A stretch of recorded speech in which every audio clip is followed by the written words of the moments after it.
Turn rancid in heat the way bacon grease eventually does. Tallow is rendered fat, preserved, stable. Work it the same way. Mix 2 parts baking soda with 1 part beef tallow and knead it until it holds together. The richness of the fat will draw a wary rat in ways that sugar never could. The consistency matters.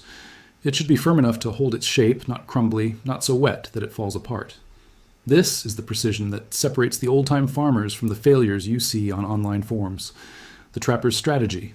Thinking? Like a rodent. Making the bait is only half the battle. Placement is everything. And this is where most people fail again. Do not leave your bait in the open. Do not put it on a shelf in the middle of the kitchen floor. Instead, use what I call the shadow box method. An old coffee tin, a wooden box, anything with a small hole that the rodent can squeeze through.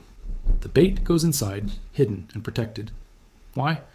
For 3 reasons. First, it keeps the bait dry, so it does not spoil or lose its effectiveness.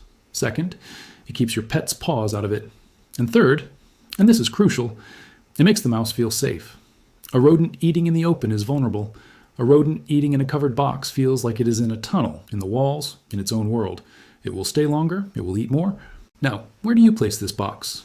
This is where you have to think like the rodent. Mice and rats have poor eyesight. They navigate using their whiskers, their touch, their sense of their surroundings. They follow walls. They run along the same highways night after night. If you put your bait box in the middle of the room, the rodent will never find it. It must be placed flush against the wall, in the exact path where the rodent travels. Watch the walls. Look for droppings. You will see their highways. That is where your box belongs. There is one more thing you need to know. Rats are neophobic. This is a scientific term that means they are afraid of new things. A wary rat will circle a new box for 2 or 3 days before it enters. It will investigate from a distance. It will come close and retreat. It will test the situation repeatedly. You must have patience. Do not call it a failure after 1 night. Sometimes it takes 3 nights, sometimes 5. But once the rat decides the box is safe, it will eat, and it will eat enough, breaking the system. And the final defense, you might be wondering, if this method is so effective, so cheap, and so safe, why doesn't everyone know about it? Why is the poison aisle still packed with expensive products? The answer is simple. There's no money in a $1 box of baking soda. You cannot patent it. You cannot charge monthly fees for it. You cannot build a business model around it, but you can build an entire industry around managed poisoning, around products that require your constant purchasing, your regular calls to pest control companies, your endless cycle of dependency. It simply pays better to manage a rat forever than to end him once with a $1 box of soda. But bait alone is not the complete answer. This is part of a larger system. Use the baking soda bait, yes, but also use traditional snap traps placed along the same walls. And if you can, get a good barn cat. A cat is not just a killer, it is a deterrent. Rodents sense the presence of a predator and avoid that territory. These 3 things working together, the bait, the traps, and a vigilant cat, create an integrated defense that works. Here is what I want you to do. When you finish watching this, comment below with the age of your house and the county where you live. Tell me what you find. Build this community with me. Because the old people never tried to poison the whole world clean. They did not believe that was possible. Instead, they drew a firm line at the door. They said, "You do not enter here. You do not eat from this pantry. You do not raise your children in my walls." And they defended that line with patience, with knowledge, and with a $1 box of baking soda. Killing the ones inside is only half the battle. The next step, the step that keeps them from coming back, is sealing the gaps they use to enter. Caulk the holes, steel wool the openings, check the foundation. This is how you hold the line, not with chemicals that poison the world, not with endless calls to professionals, but with cheap, safe, and traditional methods that have worked for nearly 200 years. That is the secret. That is the method. Now go defend your pantry. Picture this. It's the middle of the night and you're jolted awake. There it is again, that unmistakable scratching noise coming from inside your walls. A mouse is chewing through your electrical wiring, gnawing at your plumbing, destroying the very structure of your home. Your stomach tightens.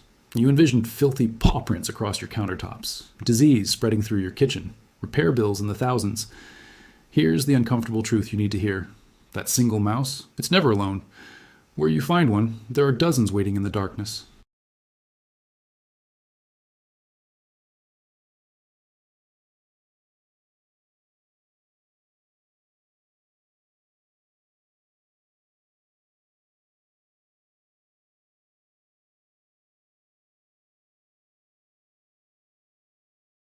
My family has farmed in Lancaster County for nearly 2 centuries. Since 1838, we've dealt with infestations for generations.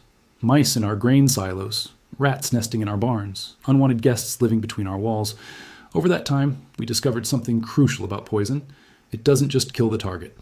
The real problem begins after the rodent dies. When you use store-bought poison, you're not just affecting that one mouse in your wall. That poisoned corpse becomes a meal for something else.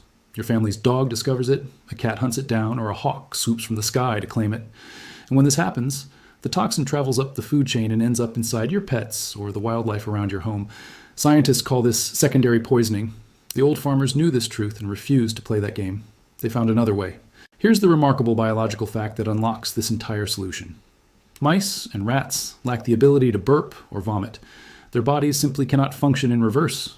Unlike your dog, which can regurgitate something harmful, or your cat, which can cough up a hairball, or you, which can belch after drinking something fizzy, rodents are biologically trapped.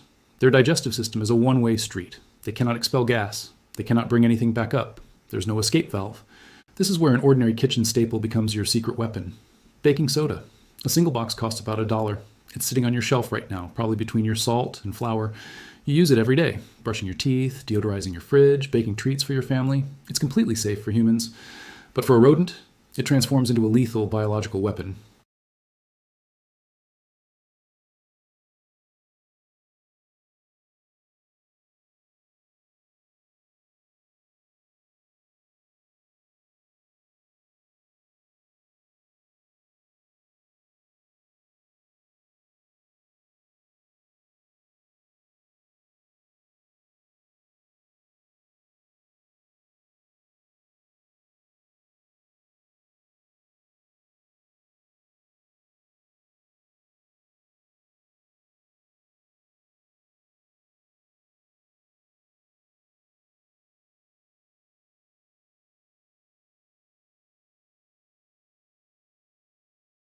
Before you sprint to your kitchen, understand this critical detail.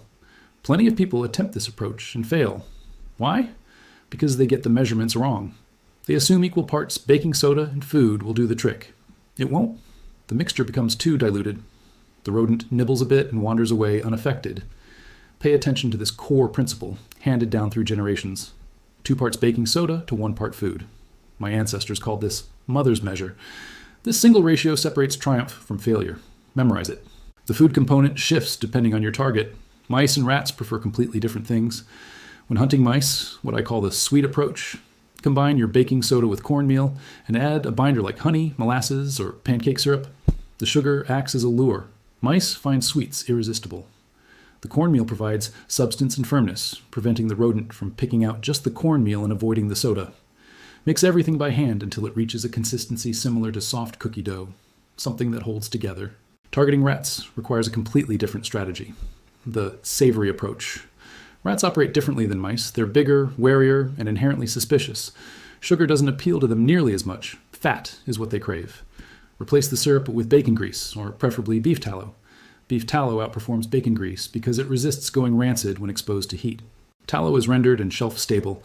Combine it the same way, 2 parts baking soda, 1 part tallow, and knead it until firm. The fatty richness will tempt even the most cautious rat.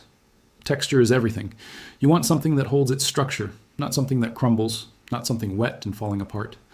This attention to detail distinguishes true results from internet failures.